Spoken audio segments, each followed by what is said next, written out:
2 हलवाई 300 लोगों का भोजन बनाया 2 घंटे में। पैसा मिला, घर गए, बच्चों को पालते। अरे तुम्हारे माता पिता, सास ससुर, ज्यादा से ज्यादा परिवार में 10 लोग हैं, तो देवरानी जेठानी 2 लोग मिलकर 10 लोगों का भोजन नहीं बना सकती हो? इतना नखरा कर रही, फालतू बकवास बना रही हो। और सारा धन, जमीन, संपत्ति सब कुछ मिला है। वो हलवाई को तो केवल 1000 रुपये मिला है, और तुमको तो सब कुछ मिला है। पति भी मिला, घर भी मिला, कमरा भी मिला, गाय भैंस भी मिली, गाड़ी भी मिली, साड़ी भी मिली। अब फिर नखरा क्यों? अगर हलवाई के घर में होती तो दिन भर पूड़ी बेलती, तब नहीं कहती मैं थक गई हूँ। अब यहाँ नौटंकी फालतू करती। चल बना भोजन, खिला दे सबको, हंस कर बना। मैं तो अपने संतों को भी समझाता हूँ, सबको समझा देता हूँ। संत लोग भोजन स्वयं बनाते हैं। स्वयं बनाना है, स्वयं परोसना है, स्वयं खाना है। तो बनाने वाले 7 और खाने वाले 25, बनाने वाले 8 और खाने वाले 25-30। क्या फर्क पड़ता है? कभी कभी तो 10 लोग बनाते हैं, खाने वाले 20, बनाने वाले 10। फटाफट कोई सब्जी काट रहा है, कोई दाल का कंकड़ निकाल रहा है, कोई चावल का कंकड़ ढूंढ रहा है, कोई चावल धो रहा है, कोई चूल्हा ठीक कर रहा है, कोई आटा मार रहा है, कोई चाल रहा है, कोई पंखा डुला रहा है। मैं भी पहुंच गया, मैंने डायरेक्शन दे दिया कि फटाफट काम हो जाए, झटपट एकदम एक्सीलेटर दबाओ, जोर से निकालो गाड़ी। और भंडार में दिन भर घुसे क्यों बैठे हो? 1 घंटे में निपटाओ, खाओ पियो, अलग हो जाओ स्नान करके, और फिर शाम को बनेगा तब फिर जाएंगे। कितने लोग इतना ढीला है, एक बार भंडार में घुसेगा भोजनालय में, दिन भर वो हम खुदर बुदर बनावत। इतने ढीले ढाले हाथ चलाता है, कटोरी उठाता है तो ऐसे उठावत है, ऐसे कटोरी रखी है तो उठाता है। क्रेन लिए जा रही है, क्रेन, और फिर यूं इधर गई क्रेन, फिर बड़ी मुश्किल। अरे इसको ऐसे उठा के रख दो इधर, इसमें टाइम पास क्यों करते हो? कटोरी कौन तुम्हारे मम्मी पापा है? फटाक से उठाओ उधर, टाइम बर्बाद करते। बर्तन मांजना स्पीड से मांजो, गाड़ी चलाना धीरे चलाओ, पैदल चलना तेज चलो। पैदल चलते हैं तो लगता कोई बूढ़ी भैंस आ रही ऐसे। हाँ, कितने लोग मॉर्निंग वॉक जाते हैं, उनको मैं देखता हूँ, मुझे हंसी आती है, लगता बूढ़ हाथी आ रहा ऐसे डामाडोल। तेज चलने से फायदा होगा, पसीना निकलेगा, चर्बी घटेगी, हिलोगे डुलोगे, कुछ नहीं, फालतू टाइम पास करते हैं। तो एक आदमी काम को लेट करता है तो खाने वाले के लेट हो गए, उसको चौपट कर दिया तुमने। एक आदमी की गलती 1000 आदमी को भोगना पड़ता है। कल जब हम यहाँ पर आए, वहाँ पहुँचे स्कूल में, श्री राकेश रंजन नाम, राजेश रंजन, क्या नाम है? राजेश, विधायक जी के स्कूल में आसन बिस्तर, बड़ी अच्छी जगह, आश्रम जैसा, आनंद आ गया। तो वहाँ भोजन की सामग्री नहीं, बोले दाल चावल आया नहीं, मिर्चा मसाला आवा नहीं, सब्जी आई नहीं। तो हमने कहा तो गैस सिलेंडर कहें वो भी नहीं आया। तो कहीं फिर चूल्हा है, इसमें क्या करोगे? 1.5 घंटा उसका इंतजार किया, हमारा टाइम बर्बाद कर दिया। हम जल्दी छुट्टी पा जाते, पूजा पाठ कर लेते, लेकिन अब लफड़ा उनका और फंसे हम। अरे लाना है चावल दाल और आटा, अगर सुबह खरीद लोगे तो दाम कोई ज़्यादा थोड़े लग जाएंगे। बुद्धिमान आदमी, मैं तो एडवांस ही रहता हूँ फटाफट। ये बकवास करते जिंदगी बर्बाद करना क्या? बहुत काम करने के लिए तुम्हारा जन्म हुआ है, ये खाली खाना पाखाना दवा खाना के लिए जन्म नहीं हुआ है। जब देखो तब बस उसी मर्जी हुई है।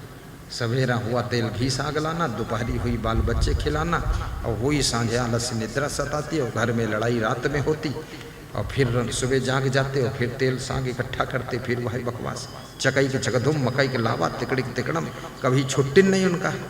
खसम बिन तेलिक बैल भयो, तेलिक बैल बने हर समय कोल्हुम पेर रहे। अरे जल्दी काम करो, छुट्टी ले लो, शांति से बैठो, ध्यान लगाओ, प्रवचन सुनो, उसी मर्जे क्यों हो, फटाफट करो। महिलाओं को भी फटाफट बर्तन मांजना चाहिए, फटाफट झाड़ू लगाना चाहिए, और फटाफट काम करना चाहिए। लेकिन फटाफट करने के लिए स्वस्थ भी रहना चाहिए। कितने लोग हर समय बीमार रहते, जब से शादी हुई एक बार लड़की ससुराल गई है, वापस जब लौटी वहां से सब रोग दोख लेकर आई है मायके को। माँ ने पूछा क्या हुआ बेटी? कहीं कमर में दर्द है।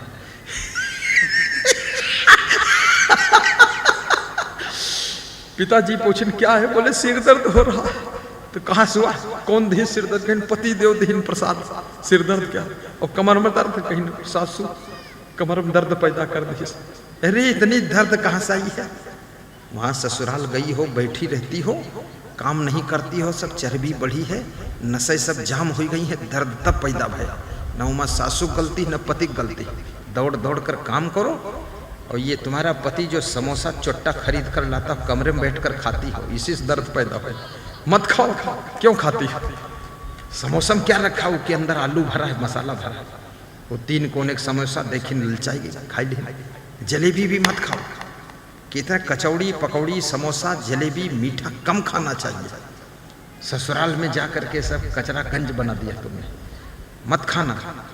दौड़ दौड़ कर काम करो, अपना घर समझो, सारी जिम्मेदारी लो, मेहनत करो, खुश रहो। थोड़ा कमरे के अंदर व्यायाम कर लो, उछल कूद का व्यायाम कर लो, प्राणायाम कर लो। कोई जरूरी है कि पूरा माटी के ढेर होगी? सभी के लिए है, पुरुषों के लिए यही बात है। कितने लोग देखिए, शरीर चिंता करिए इस शरीर की।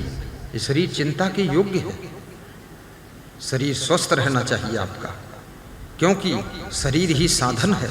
शरीर से ही साधना होगी, शरीर से ही काम होगा, शरीर से ही उन्नति होगी, शरीर से ही प्रवचन होगा, शरीर से ही प्रवचन सुन पाओगे। और शरीर ही अगर गड़बड़ा गया तो सब तरफ तुम फेल हो जाओगे।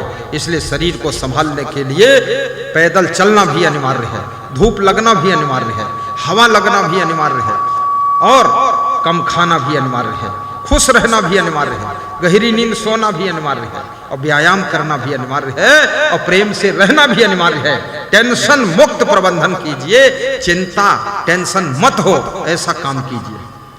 फालतू कर्जा ले लेकर के जुआ खेल रहे, कर्जा लेकर के कंपनी में दुगना कर रहे रातों रात।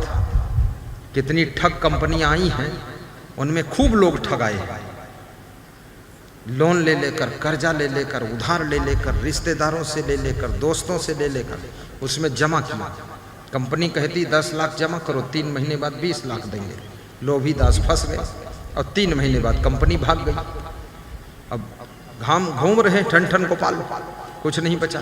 रिश्तेदार दोस्त मित्र सब दबाव डाल रहे, मेरा पैसा दो, तुम तो 10 लाख का 20 लाख बना रहे थे। ये सब पचड़ा क्यों पालते?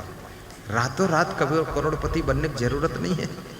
करोड़पति बनने से भी सुख नहीं पाओगे, अरबपति बनने से सुख नहीं पाओगे, विश्व का सब धन मिल जाए तो भी सुख नहीं पाओगे। धन में सुख है ही नहीं, धन में शांति है ही नहीं। धन से केवल सामान मिलता है, धन से वस्तुएं मिलती हैं, धन से मकान मिलता है, धन से बेड मिलता है लेकिन विश्राम नहीं मिलता है, धन से भवन मिलता है लेकिन भाव नहीं मिलता है, धन से कार मिलती है लेकिन संस्कार नहीं मिलता है, धन से कलम मिलती है लेकिन लिखने कला नहीं मिलती है, धन से माइक मिलता है पर बोलने कला नहीं मिलती है, धन से दवा मिलती है लेकिन स्वास्थ्य नहीं मिलता है। इसलिए धन अधूरा है, धन छोटा है, धन पूरा काम नहीं कर सकता है। धन की जरूरत तो है, लेकिन धन के लिए इतना पागल होने की जरूरत नहीं है कि उसी टेंशन में सारी जिंदगी बर्बाद हो जाए। धन कमाइए, मेहनत कीजिए, अच्छी बात, लेकिन ये सब जुआ खेलना, दांव पे लगा देना, जमीन बेच के चुनाव लड़ना, ये सब जुआ ही है। हमारे आश्रम के पड़ोस एक सज्जन थे, 4 एकड़ जमीन थी, बेचकर विधायक का चुनाव लड़े, चुनाव भी हार गए, जमीन भी चली गई। बस चुनाव खत्म होने के बाद मजदूरी करने लगे। हमने कहा क्या हाल विधायक साहब? कहीं बर्बाद हो गए। क्यों बर्बाद हुई? बोले जमीन बेच के चुनाव लड़े। तो हमने कहा चुनाव कोई धंधा है क्या राजनीति में? क्यों जमीन बेचा? अरे बोले हमारी वाइफ कहीं बेच दे, हो जाइए विधायक सब वापस हो जाइए, कहीं सब बेच दें, पैसों चला के वो हारियों के, और कुछ नहीं हुआ। जरूरत नहीं है। 4 एकड़ में आनंद करिए, किस्मत में होगा तुम्हारे, कर्म अच्छे करते रहो, सुंदर स्वभाव बनाइए। दिल्ली से बुलावा आ जाएगा, दिल्ली में जो हाई कमान बैठी है कि आप आइए, अपनी प्रतिभा का विकास करो। कभी सोचना, अगरबत्ती नहीं कहती है कि मुझको जलाइए और मैं खुशबू फैलाऊंगा, लेकिन सबको पता है अगरबत्ती में खुशबू है, लोग पैकेट से निकाल कर जलाते हैं और खुशबू लेते हैं। याद रखना, तुम्हारे में खुशबू होगी तो सभी लोग खुशबू लेने के लिए आपका इंतजार कर रहे हैं। लेकिन अगर खुशबू नहीं है तो कोई सोचे कि लैट्रिन को वहां आंगन में धरेगा, कोई नहीं धरेगा, बदबू कौन फैलाएगा। आप में गुण होना चाहिए, आप में कला होनी चाहिए, आप में प्रतिभा होनी चाहिए, आप में पर्सनालिटी का विकास होना चाहिए, आप में वाणी वाक्पटुता होनी चाहिए, सुंदर स्वभाव होना चाहिए, ईमानदारी वफादारी जिम्मेदारी होनी चाहिए, बहादुरी होनी चाहिए, साहस होना चाहिए। आदमी जब कभी आगे बढ़ा है तो गुणों से आगे बढ़ा है, अपनी कलाओं से आगे बढ़ा है, सुंदर स्वभाव से आगे बढ़ा है, सुंदर चरित्र से आगे बढ़ा है। आज एक मजदूरी करने वाली माँ का बेटा प्रधानमंत्री कैसे बन गया, मुझे आश्चर्य होता है। वो मां के कारण नहीं बना, ना बाप के कारण बना, ना भाइयों के कारण बना, वो बना है तो अपने गुणों के कारण बना है, ना जाति के कारण बना, ना पार्टी के कारण बना है। उसमें गुण थे, कला थी, स्वभाव था, चरित्र था, इसलिए लोगों ने उसको स्वीकार कर लिया। सब भूल गए और बोल दिए तुम प्रधानमंत्री, अपने को योग्य बनाइए। जैसे मैं इस गादी पर बैठा हूं, हमारे में अगर योग्यता ना होती, ये कला ना होती, ये गुण ना होता, तो क्या आप मुझको यहाँ बिठाते? अरे बिठाना छोड़ो, तुम बुलाते ही नहीं, आमंत्रण ही नहीं देते। लेकिन आपने क्यों बुलाया?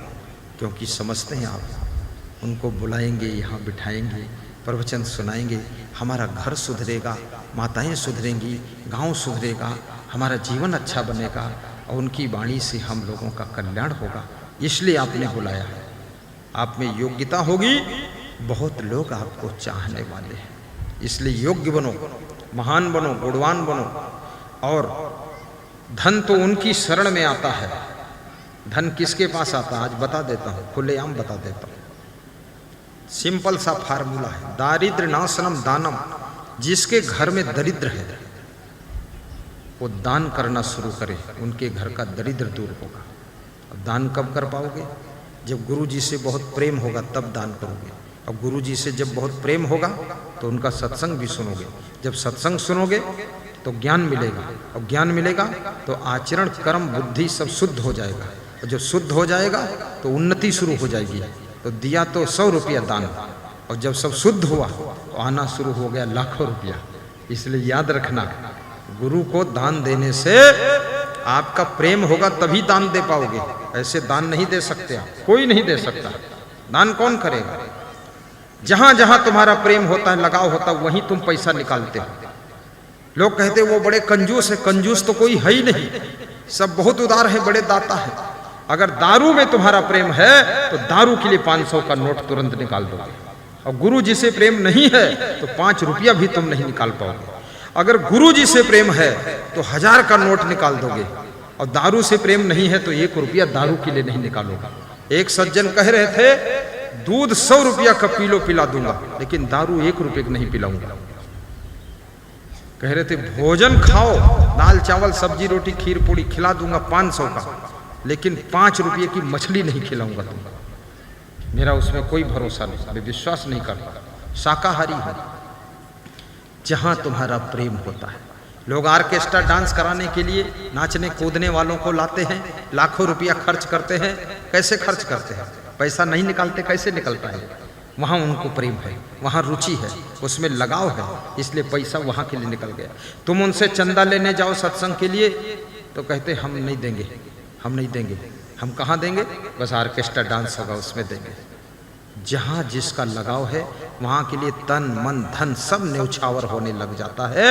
और जहाँ जिसकी रुचि नहीं, प्रेम नहीं, वहाँ के लिए उसका कौड़ी निकलता ही नहीं। अभी मैं देखता हूँ, कई बार सुनता हूँ कि राजनेताओं ने उस हीरोइन को बुलाया, उसका गाना हुआ तो सब नेता लोग वहाँ बैठे हैं कुर्सी पर, लाइन से 10, 20, 50, 100 नेता, विधायक, सांसद और मिनिस्टर ऐसे, और नाच हो रहा है। और वो गा रही है एक लड़की हीरोइन बनकर, वो बोल रही है, जिस देश में इतने नालायक हैं वो देश का क्या होगा, वो ताली बजा रहे हैं कि नालायक तो हम ही हैं, बर्बाद कर दूंगा। इतने मूर्ख। और उनको तुम सत्संग में ले आओ, 1 मिनट यहाँ आएंगे नहीं, और आएंगे तो बैठेंगे नहीं, तुरंत चले जाएंगे। और वहाँ खीसे खूब काढ़त, खूब खीसे काढ़त, खूब बैठे, और रुपया भी दिए, 10 लाख की चेक काट के दिया। और यहाँ तुम्हें 10 रुपया नहीं देंगे, आएंगे नहीं, क्योंकि गोबड़ौरा गोबर में ही जाता है और भौरा फूलों में जाता है। तो कभी ये मत सोचना हर आदमी, लेकिन आपको सुख पाना है तो बस आज एक ही सिंपल फार्मूला बता देता हूँ, उसको याद कर लेना। वो छोटा सा है, वो ये है कि पोथी पढ़ी पढ़ी जग मुआ,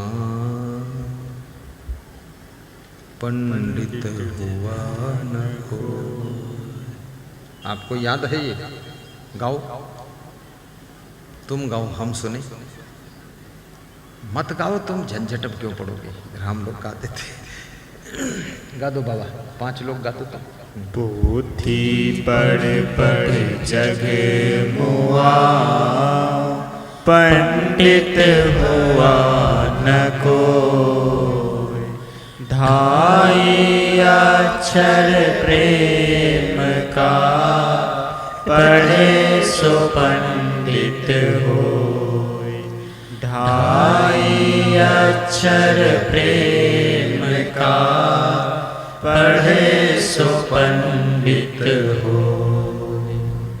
पोथी पढ़ पढ़ जग मुआ, पंडित हुआ न कोई, ढाई अक्षर प्रेम का, पढ़े सो पंडित होय। बस